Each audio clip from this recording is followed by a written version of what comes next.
السلام عليكم ورحمة الله وبركاته. وياكم مشكلتي شيدي من قناة شيدي العراق عن اليوتيوب. راح أقدم لكم شرح هندسة صوتية تدعم الرابرز الصاعدين حصريا على 3-rap.com. شغلي حيكون على أدوبي أديشن 1.5، وكل الفلات اللي راح استخدمها الخارجية تلقوها بالوصف مال المنتدى. بسم الله نبدي. ويانا واجهة الأدوبي 1.5. طبعا الكل تعرف شلون حسجل وشلون هالسوالف. اللحن تحطه بالخانة الأولى، من هنا هالآلة الحاملة تدوسه وتبدي ريكورد من هنا تدوس وسجل التراك الأول مالتك هنا. افترضنا سجلنا التراك اللي هو هذا، نبدي هندسة عليه. طبعا لا تشوفون انتو اصلا هو صافي ما يحتاج لشي، بس هاي نشيلها من الناس ولا سايلنت. فاللي مايكه مو قوي عنده نويز، يجي اول خطوة عن نويز ريدكشن اللي عادي مال ادوبي. اني انصح باستخدام النويز ريدكشن مال ويفز. نويز ريدكشن سالفته شنو؟ اول شي تشغل تسمع صوتك انت، بعدين هنا هاي الليرن تدوسها حتى تحدد لك المستوى مال الضجيج اللي صار عندك بالتراك. تشوفون هاي تصعد شو تسوي؟ نوقف الليرن بعد ما حدده.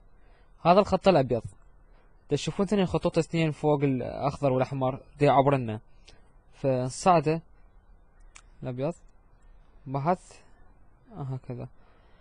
هذا العتلة الثانية كل ما تصعدها نويز يروح، كل ما تنزلها نويز يزيد، بس ما يصير صعدة كليته 100 لان الصوت راح يختنق. فانت تجي تسمع وتنزل وتصعد لحد ما تشوف النويز اختفى، تقول له موافق. خلصنا من النويز. طبعا انا تراك مالتي ما بنويز فما احتاج هالسالفة. خطوة ثانية نجي على الفلترز. FFT فلتر نختار كل ذا مايك رامبو. كل ذا مايك رامبو هي راح تشيل مثلا من اثناء التسجيل يصير عندك حركة بالمايك او هالسوالف، يعني الضربات، حشيل الضربات اللي بالمايك. وراها كل ذا 60 جراند لوب. هسه نجي على شغلتين اللي هي الكومبيندر والايكولايزر. كومبيندر والايكولايزر طبعا اكو ايكولايزرات هواي موجودة واكو كومبيرات هواي موجودة. الكمبريسر بالويفز بالسونتاز TDR ازي توب زون كلاسيك. اذا تشوفون كومبريسر وايكولايزر بكل مجموعة فلاتر موجودة. بالنسبة الي انا استخدم فلاتر TDR من شركة طوكيو. هذا الايكولايزر مالته. الايكولايزر يعطيك خامة مال صوت ويعوز لك النقص اللي يصير عندك بالتراك. فانت لازم تفهم الايكولايزر شنو هو حتى تسوي لك وزنيته خاصة بيك. وان شاء الله حسوي لكم شرح كامل للايكولايزر فيديو ثاني وشرح ثاني.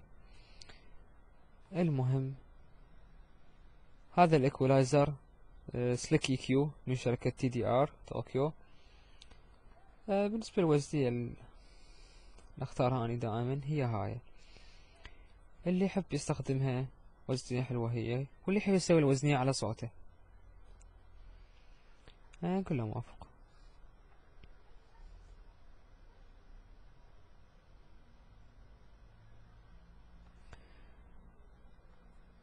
ايكولايزر ثاني نستخدم شركة ويفز اللي هو Q10 جرافيك ايكولايزر. هاي الوزنية قدامكم اللي استخدمها اني ونقول له اوكي. طبعا ما انصحكم باستخدام وزنيات، لازم تخلي الذاكرة شغالة وتسوي لك وزنية تخص صوتك بالذات. بعد الايكولايزر نجي نختار كومبريسر. الكومبريسر اللي هو او كومبيندر موجود فلاتر هواي هماتنا نفس الايكولايزر. قلنا مثل هذا الكومبريسر مال كلاسيك. عندك كومبريسر ثاني اللي هو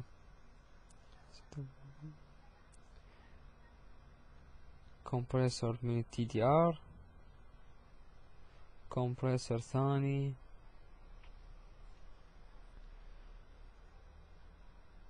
والكومبريسور سونتاس، كلهن يشتغلن نفس الشي. يعني لا يقول لك الشكل مالتن يختلف والسوالف، ترى كله نفس الشي، ماكو فد شي يختلف بيناتهم.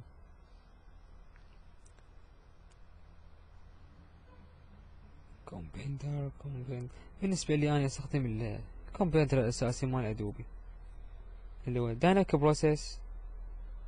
نختار كومبيندر من طبعا نسيت شغلة أني أذكرها، اللي هي دي ايسر.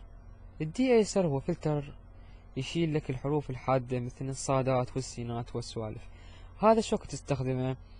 هذا تستخدمه بعد الاف اف تي فلتر. الاف اف تي فلتر اول ما خلصتها من هنا، قبل ما تدي بالايكولايزر تسوي الدي ايسر. الدي ايسر احب اقول لك تستخدمه من الويفز.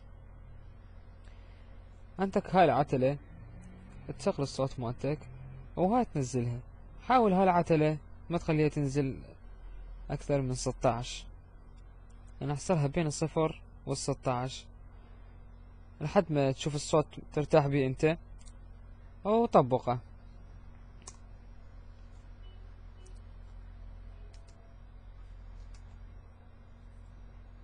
هسه الخطوة أخيرة اللي هي ريفيرب. ريفيرب استخدم الفلتر الداخلي للأدوبي. عندك آخر شي هنا تراي كلوز.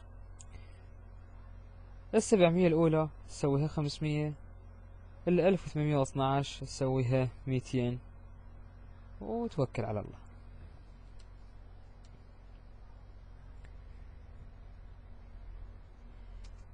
بهيجي خلصنا هندسة الفيرس.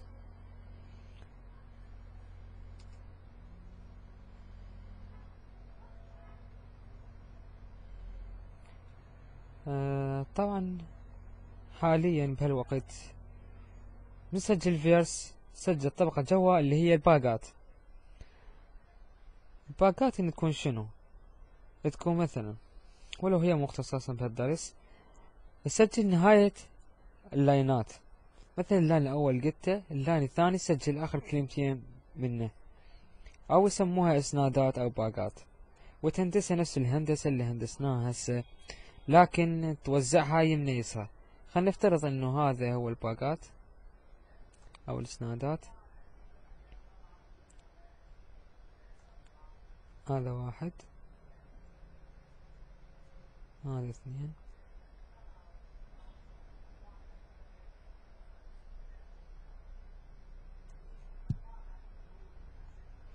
توزع من هنا. هذا البان صفر تاخذه وتجره هيجي تحطه مثلا 65، هاي 65، وهذا هم 65 توزع اثنيناتين، هذا من هاي الجهة وهذا من هاي الجهة، يعني رايت وليفت. وبالنسبة للصوت مال باقات نصيها، تلاحظ اني مسوي سالب 8 من هنا، وجره من هيجي يسرى ينص الصوت. لا تحاول تخليها تبين هواية ويا التراك الأساسي.